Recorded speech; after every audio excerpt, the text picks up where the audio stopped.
Makanya Allah menyampaikan wal kadhiminal ghaidha wal 'afina 'anil nas. Itu kan bergandengan. Tahan marahmu, berikan maafmu kepada manusia.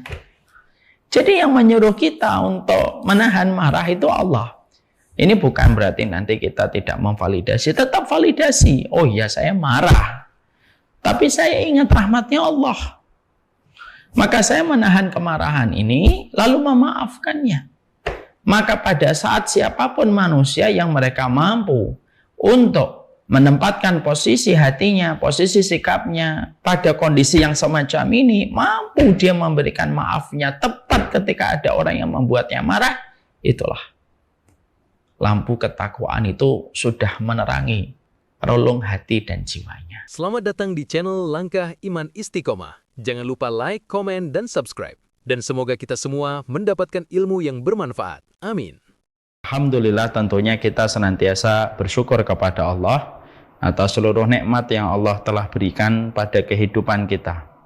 Terutama kenikmatan yang Allah telah berikan untuk mencukupi kebutuhan kita. Mungkin Allah tidak memberi apa yang kita inginkan, tetapi pastinya Allah memberikan apa yang kita butuhkan pada kehidupan kita. Kalau kita suka bertanya, kenapa Allah tidak memberi apa yang saya inginkan? Karena apa yang kita inginkan di dalamnya ada banyak keburukan yang tidak kita sadari. Akhirnya keinginan itu tidak kita berikan, akhirnya keinginan itu tidak kita dapatkan dari Allah. Bukan karena Allah tidak sayang sama kita, bukan karena Allah pilih kasih kepada kita, bukan. Karena apa yang kita inginkan itu ada kerusakan yang menanti kita. Ketika kita tidak menyadari disebabkan kebodohan kita. Akhirnya Allah ngasih apa yang kamu butuhkan, walaupun terkadang Allah tidak memberi apa yang kamu inginkan. Analoginya sederhana sekali. Kalau kita sebagai orang tua, saya dengan Basam dan Basim. Kalau Basam dan Basim itu selalu meminta jajan setiap hari. Tentunya saya tidak memberikan jajan itu kepada mereka setiap hari. Waktu jajan dan hari jajan bagi mereka itu hari Sabtu. Pada hari Sabtu itulah mereka baru bisa mendapatkan jajan. Mereka pengennya kalau jajan itu mengambil 5, mengambil 10 snack. Tapi saya batasi, maksimal cuma 2. Dan itu hanya pada hari Sabtu saja. Mungkin anak-anak kita tidak paham kenapa kok jajannya itu terbatas. Hanya sekali dalam sepekan, itu pun hanya 2 snack yang boleh mereka pilih. Karena kita tahu apa yang mereka inginkan itu bisa merusak kesehatan mereka. Minuman manis yang mereka pilih, snack-snack yang bermicin begitu banyak yang mereka inginkan. Itu kalau kita biarkan dan selalu kita penuhi apa yang mereka minta, rusak gigi mereka, rusak kesehatan mereka. Kita tidak memberi apa yang diinginkan oleh anak karena kita tahu yang diinginkan oleh anak itu buruk untuk mereka. Kita melarang, bukan karena kita tidak sayang. Justru karena kita sayang, kita melarang. Sehingga akhirnya ketika mereka itu dilarang, mereka bisa mendapatkan kebaikan ketika mereka tidak memasukkan makanan dan minuman yang berbahaya untuk kesehatan mereka. Nah, inilah yang menjadikan kita harus mengerti. Allah mungkin tidak memberi apa yang kita inginkan setiap saat. Para santriwati di rumah Quran, Ummu Khadijah, ada yang meminta ini, ada yang meminta itu. Tapi Allah tidak memberi. Bukan karena Allah tidak mampu. Allah mampu. Tapi pastikan bahwasanya yang kita inginkan mungkin tidak baik. Lalu Allah alihkan dan palingkan. Allah tidak memberikan apa yang kita inginkan. Allah memberikan apa yang kita butuhkan. Supaya kita terhindar dari sesuatu mara bahaya dan malapetaka pada kehidupan kita di masa mendatang. Enaknya hidup ini kalau ngerti bagaimana kita memahami takdir yang Allah berikan dan memahami irisan rezeki yang Allah bagikan pada kehidupan kita. Amin. Semoga hati kita selalu lapang membaca setiap takdir ketika Allah membagi rezeki dan kenikmatan pada kehidupan manusia. Dengan itulah kita bisa mengikis rasa hasad. Dengan itulah kita bisa mengikis rasa prasangka buruk kita sama Allah dan berbagai macam kerusakan yang lainnya. Kita pada kesempatan ini, sebelum kita memulai kajian kita, tentunya kita mendoakan secara khusus kepada guru kita bersama, Ustadz Syariful Mahya yang sedang dalam kondisi sakit. Kita berdoa dan kita memohon. Saya sebagai salah satu adik kelas beliau, bersama dengan para santriwati di Rumah Quran Bunda Khadijah, mari kita mendoakan beliau. Semoga beliau diberikan kesehatan, diberikan afiat, dengan kesehatan yang tidak meninggalkan bekas. Nas'alullahal adzim rabbal arsyil adzim ayashfiyahu. Nas'alullahal adzim rabbal arsyil adzim ayashfiyahu. Nas'alullahal adzim rabbal arsyil adzim ayashfiyahu. Shifaan la yughadiru saqama la ba'sa tahurun insyaallah. Amin. Semoga beliau diberikan kesehatan insyaallah. Amin. Seluruh para santriwati yang sedang berjuang untuk menghafalkan Al-Quran, mentadaburi Al-Quran. Dan semoga Al-Quran itu akan kalian hafalkan, dan Quran itu akan menjadi hiasan pada kehidupan kalian, kehidupan hati kalian, dan tentunya kehidupan keluarga kalian nanti ketika sudah berkeluarga. Kita pada kesempatan ini menyampaikan materi tematik, tidak menyampaikan materi tentang qawaid nabawiyah yang kita pelajari secara runut dan sistematik. Karena sifatnya adalah badal untuk menggantikan seseorang ustadz yang sedang diuji dengan sakit, materi yang kita pilih hari ini adalah materi tematik. Dan materi yang kita pilih pada kesempatan malam kali ini adalah sebuah materi yang bersifat sebagai sebuah perenungan untuk kita. Saya sebagai seorang guru, seorang ustadz, dan kalian sebagai santriwati dan sebagai seorang yang kelak akan menjadi, yang nanti kelak akan menjadi seorang guru dan menjadi seorang ustadzah. Kita pada kesempatan hari ini akan membahas tentang satu hal yang berdasarkan kepada ucapan dari Ali bin Abi Thalib. Sebelum kita bahas ucapan Ali bin Abi Thalib, saya berikan dulu prolog dan muqaddimah. Kita tentunya paham bahwasanya di dalam kehidupan kita mendapati kehidupan di dunia itu merupakan ujian yang Allah berikan pada kehidupan kita. Kata ujian itu selalu kita paham identik dengan kesulitan, identik dengan kesukaran, dan tentunya identik dengan berbagai macam kekuatan untuk menyapai hawa nafsu yang ada pada kehidupan kita supaya kita lulus pada ujian yang kita hadapi. Kalau kalian akan menghadapi ujian setoran, kalian pasti sepakat bahwasanya ujian setoran atau ujian penyetoran hafalan itu ada banyak konsekuensi. Malamnya kita ngelembur, kita tidurnya menjadi sedikit, jam 2 kita sudah bangun, kita sudah murojaah, kita mengulang-ulang, bahkan ketika kita antri di depan kamar mandi sekalipun, kita juga mengulang-ulang hafalan kita.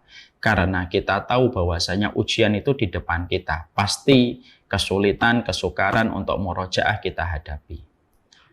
Anak kelas 3 SMA pun sama, kalau mereka menghadapi ujian akhir, maka setiap ujian akhir ketika mereka hadapi membuat mereka menghadapi berbagai macam kesulitan.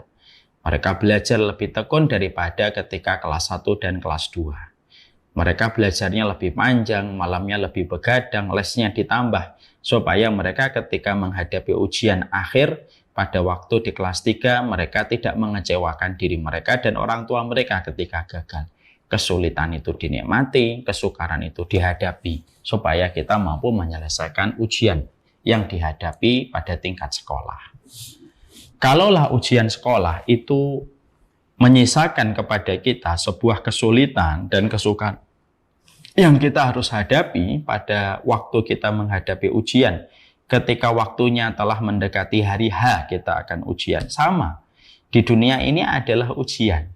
Dan tentunya ketika kita tahu bahwasanya di dunia itu adalah ujian, tentunya ada kesulitan dan kesukaran yang kita hadapi pada waktu kita melewati ujian ini pada kehidupan kita. Dan tentunya kita paham apa sih perkara yang paling sulit pada kehidupan kita menghadapi ujian keimanan ketika kita beribadah kepada Allah dan menjadi hambanya Allah. Yang menarik adalah pada kesempatan malam ini saya akan membahas tentang salah satu perkataan emas dari sahabat Ali bin Abi Thalib. Salah satu sahabat yang dijanjikan surga oleh Allah dan Rasul-Nya. Salah satu sahabat ketika pada waktu satu peperangan diberikan royah, diberikan oleh Nabi satu bendera. Di mana bendera itu Rasulullah mengatakan la'utiyanna hadhihi royah liman yuhibbullah wa yuhibbuh. Aku akan berikan royah ini besok pagi, siapa yang paling pagi datang duluan, dan siapapun yang mendapatkan royah ini, bendera ini, berarti dia mencintai Allah dan dia dicintai oleh Allah. Dan pagi harinya, siapa sahabat yang paling pagi mendapatkan bendera yang dijanjikan Nabi? Sahabat itu adalah sahabat Ali, untuk menunjukkan betapa besarnya kedudukan Ali bin Abi Thalib. Ketika beliau menjadi sahabat Nabi, menjadi menantu Rasulullah SAW, menjadi suami dari penduduk surga dari Fatimah radhiyallahu anha, dan menjadi bapak dari dua penghulu para pemuda di surga, yaitu adalah Hasan dan Husain, dan itu adalah Ali bin Abi Thalib. Maka ketika dengan kadar keimanan Ali bin Abi Thalib, dan beliau termasuk wasabiqunal awwaluna minal muhajirin wal ansar walladzina taba'uhum bi ihsan radhiyallahu anhum wa radu'an. Sebagaimana di dalam surat At-Taubah ayat yang ke-100, kita tentunya memahami Allah meletakkan sebuah pemahaman wasabiqunal awwalun, dan sesungguhnya orang-orang yang pertama kali masuk Islam dari kalangan muhajirin dan ansar, dan yang mengikuti mereka dengan cara yang jujur, mereka itu adalah orang yang diridhai oleh Allah dan mereka ridha kepada Allah. Berarti membicarakan Ali bin Abi Thalib itu merupakan pembicaraan ilmu.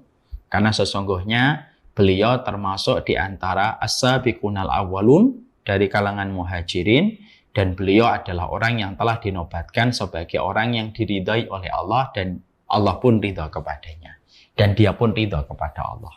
Menunjukkan bahwasanya apa yang disampaikan beliau menjadi buah ilmu pada kehidupan kita dan menjadi tambahan petunjuk di dalam kehidupan iman kita. Ditambah lagi ketika Rasulullah juga mengatakan kepada kita, fa'alaikum bisunnati wa sunnatil khulafa'i rasyidina 'alaiha. Addu 'alaiha bin nawajidi. Rasulullah mengatakan, ikutilah sunnahku dan ikutilah sunnah para khulafa'ur rasyidin setelahku. Khulafa'ur rasyidin, maka gigitlah dengan gigi geraham kalian. Dan siapa itu khulafa'ur rasyidin? Yaitu adalah Abu Bakar, adalah Umar, adalah Utsman, dan termasuk salah satunya adalah Ali. Di mana ini menjelaskan kepada kita bahwasanya Ali bin Abi Thalib itu salah satu di antara sahabat yang paling layak diambil ilmunya bersama dengan Abu Bakar, Umar, Utsman. Salah satunya adalah Ali. Makanya sahabat Ali itu menerangkan dalam sebuah kalimat quote yang dimiliki oleh beliau.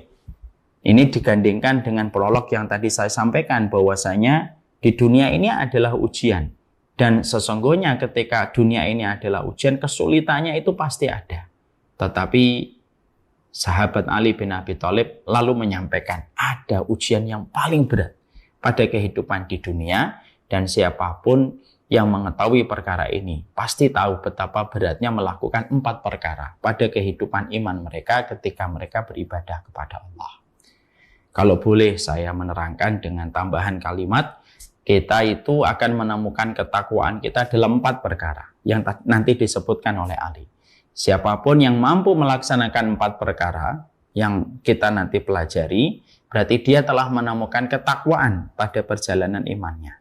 Tapi siapapun yang tidak menemukan 4 perkara ini, insya Allah dipastikan bahwasanya kelemahan takwa itu ada pada dirinya ketika tidak mampu melahirkan 4 perkara dalam kehidupan iman mereka. Sekarang pertanyaannya, Ustadz, apa yang dikatakan Ali? Sesuatu yang paling berat pada kehidupan ini. Karena menurut kita ini kan paling berat itu kan variatif dan relatif beragam.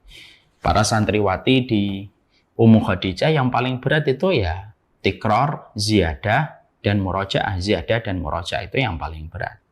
Paling berat bagi kita seorang dai menjaga keikhlasan dan tentunya menghadapi pro dan kontra dalam setiap lapangan dakwah yang kita hadapi. Ya, para pekerja mungkin kesulitannya adalah ketika mereka harus laporan akhir bulan ditambah laporan akhir tahun, itu biasanya berat. Tapi menarik kalau kita memang memiliki definisi kesulitan yang relatif berbeda-beda dan beragam, mari kita cermati apa yang dikatakan oleh sahabat Ali dalam satu riwayat yang sahihah supaya kita mampu untuk menemukan apakah pada diri kita ada ketakwaan pada 4 perkara yang disebutkan oleh Ali bin Abi Thalib radhiyallahu anhu. Ali bin Abi Thalib lalu menyampaikan kepada kita, inna as'abal a'mal arba' khisalin. Sesungguhnya Ali bin Abi Thalib mengatakan inna. Beliau sudah memulai dengan harfut taukid, inna, sesuatu yang paling berat. As'abal a'mali arba'u khisalin. Sesungguhnya perkara yang paling berat ketika kita beramal, ketika kita melakukan sesuatu yang diridhai oleh Allah, ketika kita melakukan sesuatu yang mengharapkan ridhonya Allah dan rahmatnya Allah, ada 4 perkara yang paling berat yang dilakukan manusia untuk mendapatkan cinta dan ridhonya Allah. Artinya 4 perkara ini menunjukkan kualitas ketakwaan manusia. Jadi ketakwaan manusia itu ditunjukkan dalam 4 perkara ini. Maka arba'u khisalin, beliau mengatakan ada 4.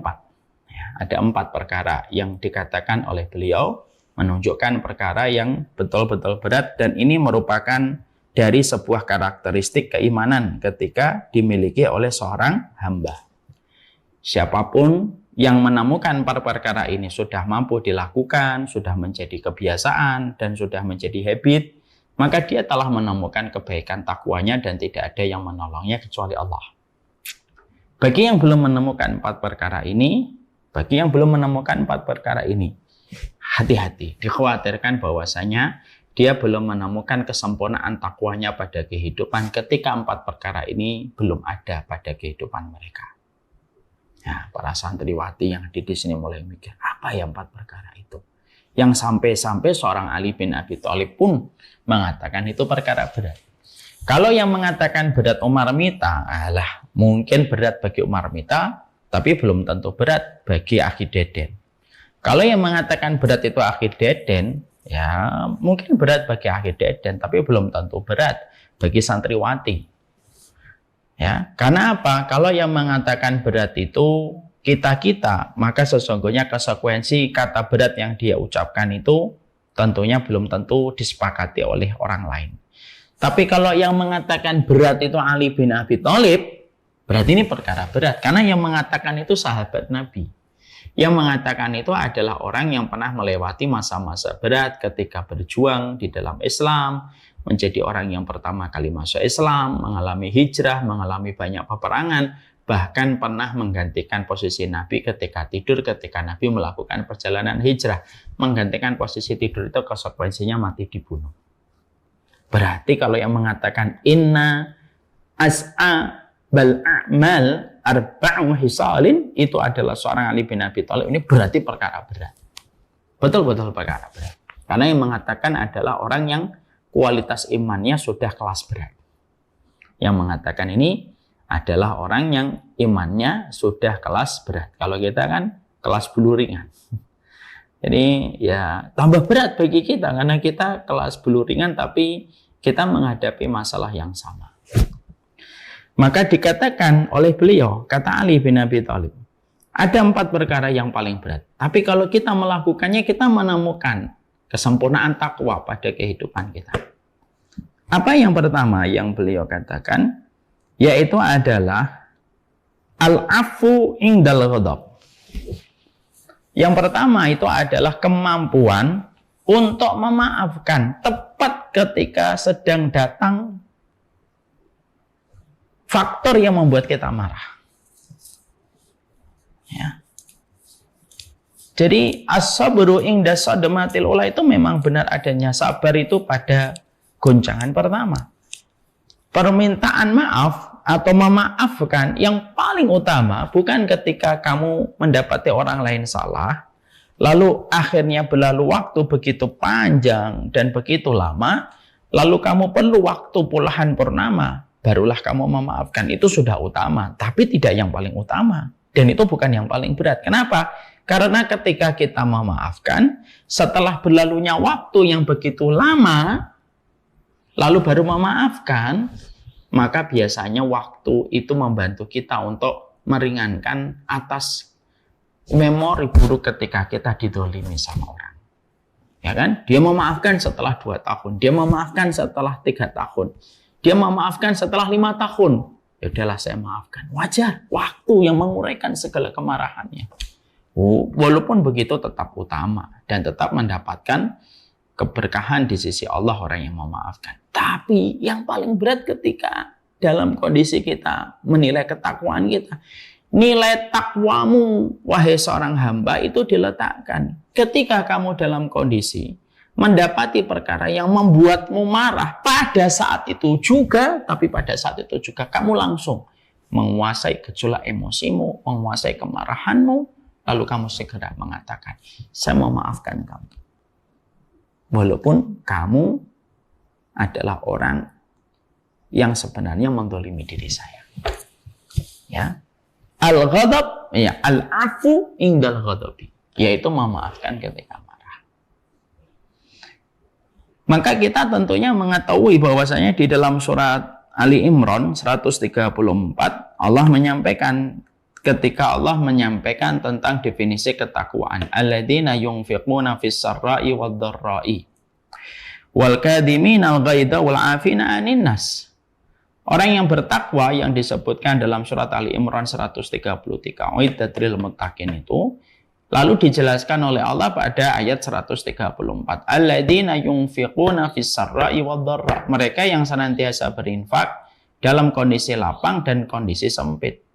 Wal kadhiminal ghaidha wal 'afina 'anil nas. Ini pas nih ayatnya yang menjadi dalilnya dari Ali bin Abi Thalib. Menahan marah dan memaafkan. Wal kadhiminal ghaidha wal 'afina 'anil nas wallahu yuhibbul muhsinin. Dan sesungguhnya Allah itu mencintai orang yang berbuat baik. Sehingga pertama kali untuk melihat ketakwaan yang ada pada diri kita, ketakwaan itu jangan dilihat hanya ketika kita melakukan puasa sunnah saja. Ketakwaan itu tidak hanya dilihat ketika kita melaksanakan tahajud semata. Tapi ketakwaan itu dilihat ketika ada sesuatu yang membuatmu marah, perkataan suamimu, perkataan istrimu, perkataan anakmu, ataupun perkataan orang yang tidak kamu kenal ketika kamu bermasalah di jalan, ataupun perkataan bawahanmu dan atasanmu di tempat kantormu, ataupun perkataan bapak dan ibumu mungkin yang mereka salah menilai dirimu, dan perkataan gurumu atau perkataan temanmu yang ketika dia salah menyampaikan sesuatu kepada dirimu, kamu yang benar, kamu yang hak, tapi mereka salah ketika berkata lalu membuat kesalahan kepada dirimu. Maka seketika tidak perlu menunggu jeda dan waktu, kamu langsung memaafkan orang itu. Itu yang paling berat, dan itulah cahaya ketakwaan yang ada pada diri manusia. Makanya Allah menyampaikan wal kadhiminal ghaidha wal 'afina 'anil nas. Itu kan bergandengan. Tahan marahmu, berikan maafmu kepada manusia. Jadi yang menyuruh kita untuk menahan marah itu Allah. Ini bukan berarti nanti kita tidak memvalidasi, tetap validasi. Oh iya, saya marah, tapi saya ingat rahmatnya Allah. Maka saya menahan kemarahan ini, lalu memaafkannya. Maka pada saat siapapun manusia yang mereka mampu untuk menempatkan posisi hatinya, posisi sikapnya pada kondisi yang semacam ini, mampu dia memberikan maafnya tepat ketika ada orang yang membuatnya marah, itulah lampu ketakwaan itu sudah menerangi relung hati dan jiwanya. Persis sebagaimana di dalam surat Ali Imran 134. Yang menarik itu adalah Allah itu menyebutkan di awal ayatnya alladzina yunfiquna fis sarra'i wad dharra, yang infaknya di waktu lapang dan di waktu sempit. Ini amalan fisik. Wal kadhiminal ghaidha wal 'afina 'anil nas, ini amalan hati. Dan berbuat baik, ya, yaitu adalah wallahu yuhibbul muhsinin, dan Allah mencintai orang yang berbuat baik. Ini amalan zahir. Berarti amalan hati ini betul-betul besar kedudukannya di sisi Allah. Makanya orang yang segera mengendalikan hatinya, mengendalikan jiwanya untuk memaafkan, langsung berdamai seketika, dan dia tidak mau untuk menjadikan hatinya terbakar oleh rasa dendam dan kebencian ketika dia sudah memaafkan semata-mata karena Allah. Maka itulah yang disebut dengan arti ketakwaan, dan itulah yang disebut bagian dari positioning ketakwaan manusia. Dan biasanya yang susah itu kayak gitu. Menahan marah, lalu memaafkan ketika berlalunya waktu, maka itu lebih ringan. Karena apa? Kondisi amarahnya sudah berkurang, dia sudah berganti posisi, dia sudah merenung, dia sudah memikirkan panjang apa akibatnya kalau dia terus menahan emosi dan menahan dendamnya.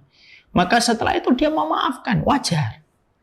Tapi ketika langsung memaafkan pada saat ada yang membuat marah, itu keterampilan, ketakwaan yang tidak bisa dilakukan kecuali orang yang betul-betul expert dalam ketakwaan. Langsung ada perkara yang membuat marah, dia langsung dia memaafkan. Gitu. Ya. Maka sesungguhnya itu merupakan perkara dari sebuah kesempurnaan takwa pada diri manusia, dan itu merupakan sebuah ketakwaan yang tidak bisa dilakukan kecuali ekspertis yang betul-betul ahli dalam masalah ketakwaannya mereka. Makanya kita teringat kepada Ali bin Husain rahimahullahu taala, ada salah satu cucunya Rasulullah, cicitnya Rasulullah Shallallahu Alaihi Wasallam, bagaimana beliau itu mendapati sebuah kenyataan yang terjadi. Beliau punya anak, anaknya terguyur dengan air panas oleh budaknya. Beliau hampir marah karena itu terjadi karena keteledoran dan kecerobohan budaknya. Pada saat dia mendapati anaknya terguyur air panas karena keteledoran budaknya, kemarahan itu sudah memuncak. Lalu pada saat itu budaknya tahu dia bekerja pada majikan yang bertakwa. Maka beliau bukan mencari pembenaran, tapi beliau bersifat untuk menasihati karena dia memang tidak sengaja gitu. Maka beliau bacakan itu surat Ali Imran 134. Alladzina yunfiquna fis sarra'i wadh-dharra wal kadhiminal ghaidha. Orang yang menahan marah. Ali bin Hasan yang asalnya mau marah ketika melihat anaknya terguyur panas, dibacakan ayat wal kadhiminal ghaidha. Langsung dia tahan kemarahannya. Marah itu tetap ada, ditahan. Bukan berarti orang yang bertakwa dan orang beriman itu tidak punya marah. Mana ada manusia yang nggak punya sifat marah. Tapi yang membedakan antara orang yang beriman dan tidak beriman adalah orang yang beriman itu menahan marah. Jadi marahnya tetap ada, tapi ditahan. Makanya disebut wal kadhiminal ghaidha. Maka budaknya itu mengatakan wal kadhiminal ghaidha. Setelah itu wal afina anin nas. Kata dia membacakan kelanjutan dari ayatnya surat Ali Imran 134. Ayo maafkan lo. Yaudah aku maafkan kamu. Budaknya membaca kembali ayatnya secara utuh. Wallahu yuhibbul muhsinin. Allah suka sekali orang yang berbuat kebaikan, dan salah satu kebaikan itu membebaskan budak. Iya, aku bebaskan kamu. Justru dibebaskan budak itu tepat ketika dia habis mengguyur anaknya Ali bin Husain pada saat yang tidak sengaja membacakan surat Ali Imran 134, dan itu langsung dieksekusi pengamalannya oleh seorang cicitnya Nabi dengan sempurna. Itu merupakan salah satu perkara yang paling berat, paling susah. Dan kita semuanya diuji dengan perkara ini pada perjalanan hidup kita. Kadang kita mendapati anak kita melakukan sesuatu yang membuat kita marah, ngelempar mainan ketika lagi marah, tantrum tanpa dia sadari. Mainan itu tuh mainan berat. Kena hidung, kena kulit wajah kita, lecet berdarah. Saat itulah dia tahan marahnya. Nah, itulah takwa. Itu takwa di situ. Seorang santriwati diingatkan sama seorang ustadzah atau musyrifahnya. Musyrifahnya tidak tahu kejadian yang sebenarnya, musyrifahnya tiba-tiba marah gitu dan salah memilih objek kemarahannya. Kita yang tidak salah malah dimarahin, teman kita yang salah malah dia tidak tahu. pada saat itulah ada gemuruh pada hati kita untuk marah, tapi kita adalah maafkan. Ya musyrifah bagaimanapun manusia biasa. Ya udahlah ustadzah manusia biasa. Ketika motor dengan motor mau tabrakan tidak jadi, kan harusnya kita bersyukur alhamdulillah nggak jadi tabrakan. Pada saat itu ternyata orang itu tidak terima, marah-marah, seluruh kebun binatang keluar dari mulutnya. Pada saat itu kita mencoba sambil memegang gas kepalan tangan kita gitu. Kita tetap senyum. Nah, itulah takwa. Ya. Tidak ada yang mampu melakukan itu kecuali orang yang ingat bahwasanya salah satu di antara pintu surga itu menahan marah dan memaafkan manusia. Kan saya sering menyampaikan kan ke santriwati bahwasanya pintunya surga itu 8. Pintu sholat, pintu puasa, pintu sedekah, pintu jihad, pintu iman, pintu ridho, pintu taubat, pintu menahan marah dan memaafkan. Menahan marah dan memaafkan itu merupakan perkara yang disebut salah satu nama pintu surga. Kenapa menahan marah dan memaafkan itu termasuk nama salah satu pintu surga? Karena efeknya menimbulkan gelombang kebaikan pada kehidupan manusia di dunia dan mendatangkan pemberat mizan kebaikan manusia di pengadilan Allah. Itu yang kita harus paham. Apa? Al-afu indal ghadab. Ya. Inna as'abal a'mali arba'u khisalin. Al-awwal, ma huwa al-awwal? Al-afu indal ghadab. Memberikan maaf, memaafkan ketika pas marah. Banyak perkara yang membuat kalian para santriwati, terutama ketika kalian tinggal di asrama. Tinggalnya kalian di asrama itu atau tinggalnya kalian di rumah secara bersama-sama itu kan kita tidak bisa berbuat sesuka hati kita. Tidak sebagaimana ketika kita di kamar kos-kosan. Ya terkadang ada perbuatan teman kita di samping kita membuat kita marah. Dia tidak pernah sadar kewajibannya, menjadikan akhirnya kamar berantakan. Ya. Dia hanya fokus kepada dirinya, tidak memiliki empati, itu terkadang membuat kita marah. Banyak sekali pada perjalanan hidup kita yang mendapati kita bisa mendapatkan perkara yang bisa memicu emosi kita setiap waktu dan setiap saat.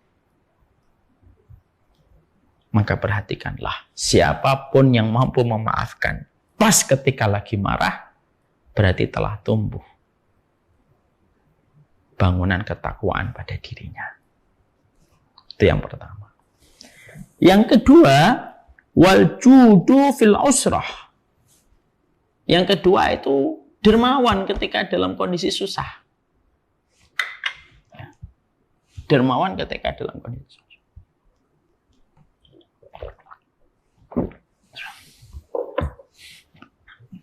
Yang kedua itu adalah kita dermawan pada saat kondisi susah. Artinya bahwasanya ini juga bisa dipraktekkan untuk para santri.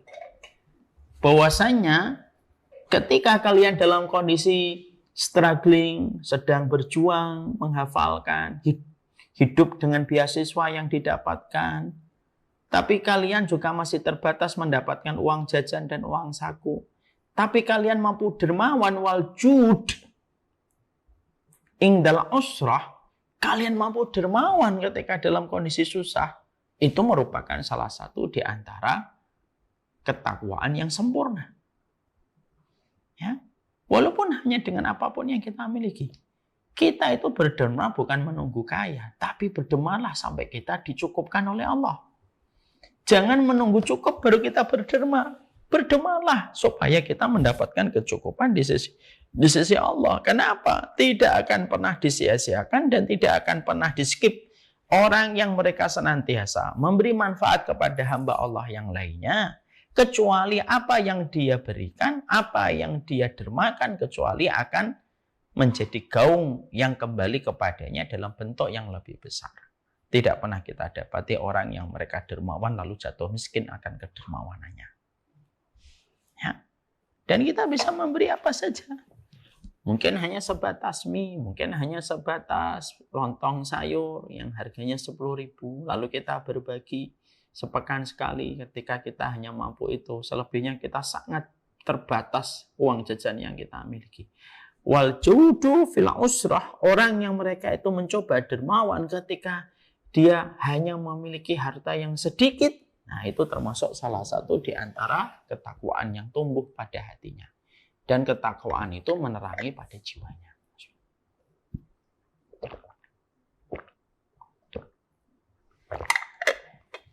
Makanya betul kalau para salaf mengatakan tidak akan pernah sedih orang yang berbagi. Saya lupa mantannya, tapi kurang lebihnya artinya begitu. Tidak akan bersedih orang yang berbagi dan berderma. Ya, karena apa? Karena Allah menjanjikan 99 tempat orang yang berinfak itu tidak akan dibuat miskin oleh Allah. Itu kata Hasan Al-Basri rahimahullah ta'ala. Makanya untuk mendapatkan kecukupan pada perjalanan hidup kita, berbagilah. Tanpa menunggu kita menjadi kaya. Tapi berbagilah ketika kita belum kaya sampai kita dicukupi dan dimampukan oleh Allah yang lebih baik daripada yang sebelumnya. Berarti seorang mukmin itu kalau bisa jangan menjadi beban bagi orang lain. Tapi bagaimana seorang mukmin itu terus memberi manfaat kepada orang lain. Apa itu message, apa itu pesan dari perkataan Ali wal judu fil usrah.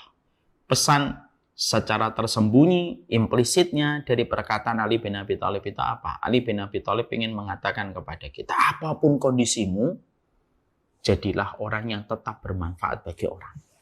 Karena wal jud itu sebuah kalimat, sebuah kata sifat, konsekuensi dari kata sifat ini apa? Memberi manfaat sama orang. Memberi manfaat sama orang. Jadi tidak perlu menunggu yusr. Tapi fil usrah, bahkan dalam kondisi susah pun kamu tetap memberi manfaat. Kenapa? Seorang mukmin itu ditempa oleh sunnah bagaimana dia memberi manfaat sama orang. Ya. Contoh kayak Pak Firdal. Beliau dengan kesibukannya, tapi tetap membuka rumah-rumah Quran. Dia ingin memberi manfaat dengan rumah Quran Ummu Khadijah. Itu namanya wal jud. Itu namanya kedermawanan. Yang menarik tadi yang dikatakan oleh Ali bin Abi Thalib, ada sebuah kondisi yang disebutkan oleh Ali dengan sebuah kalimat fil usrah, dalam kondisi susah pun. Artinya seorang mukmin apapun kondisinya tidak boleh punya alasan untuk tidak memberi manfaat. Berilah manfaat sama orang. Walaupun hanya dengan tenaga yang kita miliki ketika kita berbagi. Makanya ada riwayat Abu Dhamdham, tahu riwayat Abu Dhamdham? Ada satu riwayat dari Abu Dhamdham. Abu Dhamdham itu seorang sahabat. Dia tidak punya uang. Tapi ingin berinfak. Ingin bersedekah. Tapi apalah daya. Dia tidak menggenggam dinar. Tidak pula menggenggam dirham. Tapi saking ingin berbagi dan bermanfaat. Maka Abu Dhamdham itu radhiyallahu anhu itu berkata, aku ikhlaskan dan aku ridhoi kalau ada orang yang menghujat dan menodai kehormatanku. Maka itulah bentuk sedekahku ketika aku merelakan dan mengikhlaskan. Itu Abu Dhamdham. Artinya seorang mukmin itu filosofinya itu tidak boleh menjadi beban bagi orang lain. Kalau setiap orang itu paham bahwasanya kita diperintahkan untuk terus memberi manfaat dan kita berusaha untuk tidak menjadi beban bagi orang lain. Mungkin umat ini PR besarnya itu bisa terangkat ketika satu muslim setidaknya mengangkat kesulitan satu muslim yang lainnya. Masya Allah itu. Dan itu merupakan salah satu amalan. Yang dikatakan oleh Ali, amalan susah. Kamu berdema tapi dalam kondisi susah. Padahal kita tahu, tidak akan pernah bersedih mereka yang berbagi. Itu yang kedua. Yang ketiga, wal iffatu fil khulwah. Yang ketiga itu iffah. Iffah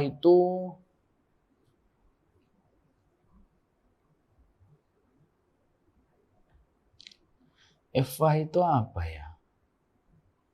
Iffah itu menjaga dari yang haram. Fil khulwah itu ketika sendirian.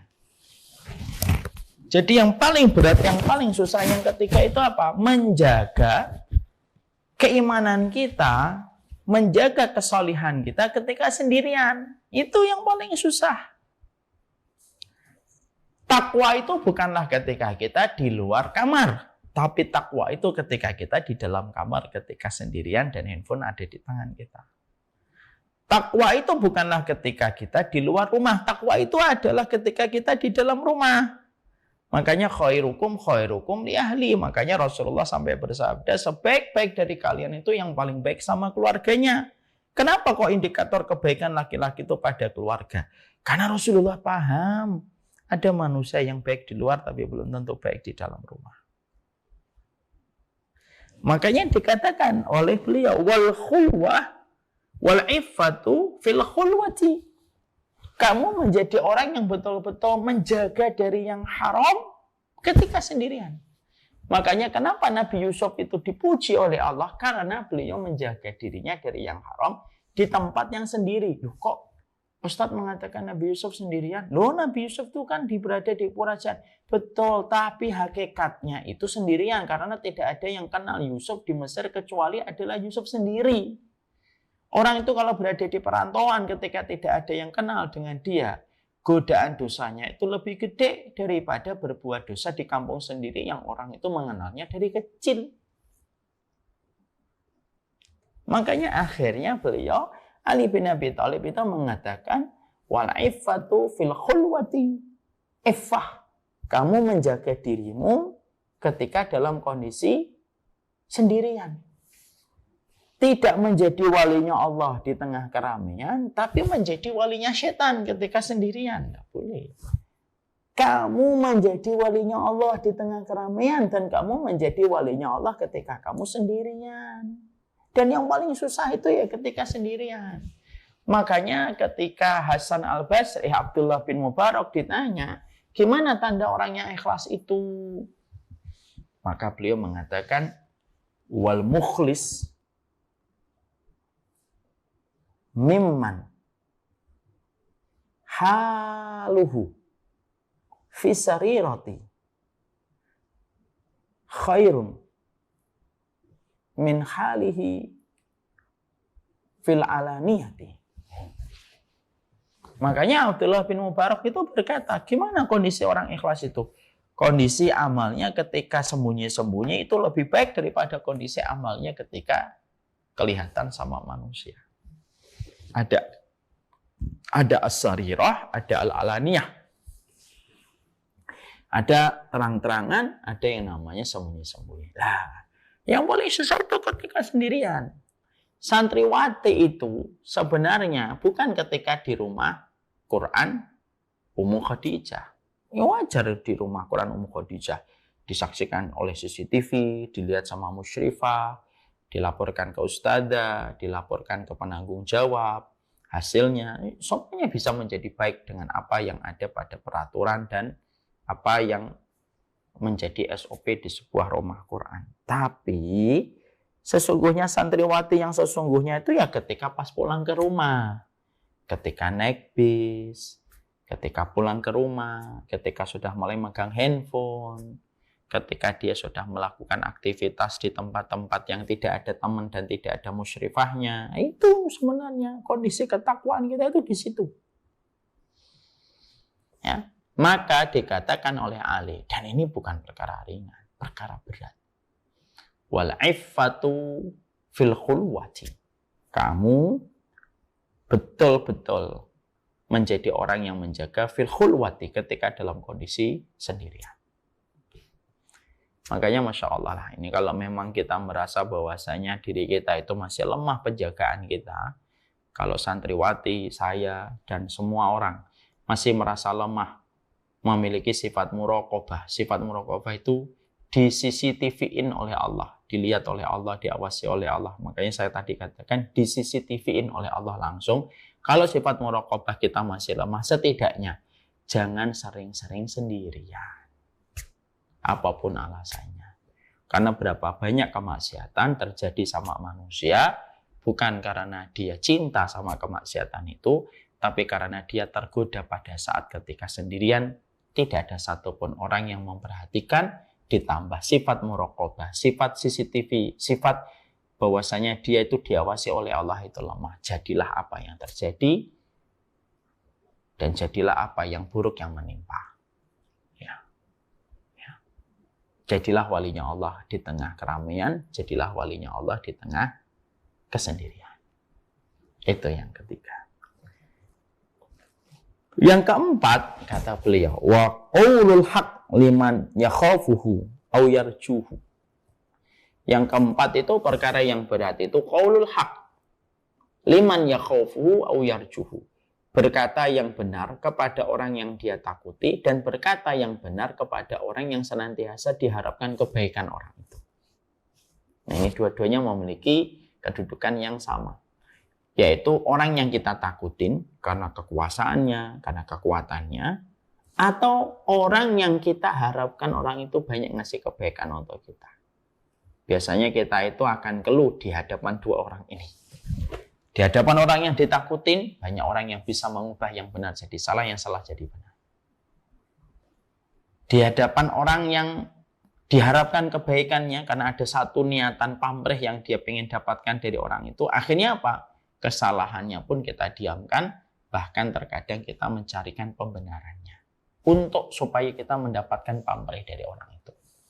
Makanya dikatakan oleh Ali wa qaulul haq liman yakhafuhu aw yarjuhu, yaitu adalah orang yang mereka senantiasa susah mengatakan yang benar kepada orang yang dia takuti dan orang yang dia harapkan ada pamrih yang dia peroleh dari orang itu. Maka itu merupakan perkara yang sulit dan berat. Makanya hati-hati ketika kita mendapati orang-orang yang begitu baik sama kita. Mintalah kita kepada Allah supaya kita dan beliau diberikan oleh Allah kebaikan dan kebenaran. Ya. Karena sesungguhnya kalau kita mendapati ada kesalahan dari orang yang selama ini memberikan terus kebaikan pada hidup kita, kadang-kadang lidah kita keluh untuk meluruskan dan membenarkan orang itu ketika salah. Makanya biasanya ujiannya salah satu dai itu apa? Kalau berhadapan dengan orang kaya yang terus memberikan manfaat kepada orang itu, lalu orang itu tiba-tiba salah. Biasanya terkadang banyak dai yang begitu susah untuk meluruskan kesalahan orang yang telah berkontribusi banyak pada kehidupan seorang dai atau dakwahnya. Ini salah satu hal yang menjadi sebuah perenungan. Sama pula bahwasanya ngomong yang hak di depan orang yang ditakutin. Kita berbicara di depan orang yang punya kekuasaan, kita tahu ini orang ini banyak kesalahannya. Tapi akhirnya kita mendiamkan, kita menutup mata atas segala kesalahannya, dan kita mengambil tema-tema yang tidak sama sekali mengusik hal yang telah dia lakukan dan dia kerjakan. Kalau ada orang berhadapan dengan orang yang punya kekuatan, orang yang ditakutin, dan berhadapan dengan orang kaya yang diinginkan pamrihnya, lalu akhirnya dia mendiamkan, lalu dia tidak meluruskan, maka itu merupakan perkara yang menjauhkan ketakwaan dari dasar hati kita. Dan itu termasuk yang berat, tidak mudah. Jadi terkumpullah 4 perkara ini yang betul-betul kita sadari. Itulah nilai takwa pada kehidupan kita sehari-hari. Selain dari urusan sholat kita, puasa kita, zakat kita, sedekah kita, urusan takwamu seorang hamba, urusan takwamu seorang manusia, urusan takwa kita terlepas dari 4 perkara. Inna as'abal a'mali arba'u khisalin. Sesungguhnya perkara yang paling berat yang dilakukan manusia itu ada 4. Dan inilah yang disebut dengan arti ketakwaan yang hadir pada kehidupan kita. Al-afu indal ghadab. Yang pertama, kamu memaafkan tepat ketika ada perkara yang membuatmu marah kepadanya. Wal judu fil usrah. Yang kedua, kamu dermawan ketika dalam kondisi sedang susah dan sulit. Karena kamu tidak ingin menjadi beban dan kamu terus ingin memberikan manfaat kepada orang.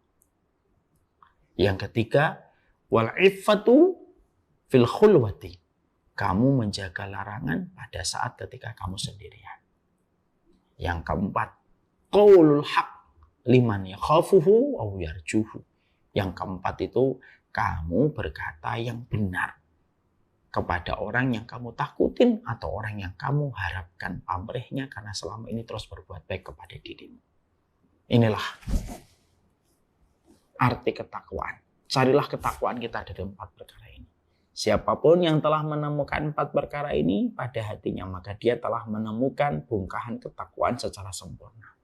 Siapapun yang mereka tidak menemukan 4 ini dalam hidupnya, maka berarti takwanya belum sempurna dan tidak ada yang harus dilakukan kecuali mintalah ampunan kepada Allah dan bertobat dengan taubatan nasuha. Semoga Allah senantiasa menguatkan kita, senantiasa meringankan sesuatu yang berat pada kehidupan kita. Hidup ini adalah ujian, dan ujian itu identik dengan rasa berat. Dan rasa berat itu dalam definisinya Ali ada 4, yaitu adalah bagaimana kita menjadi orang yang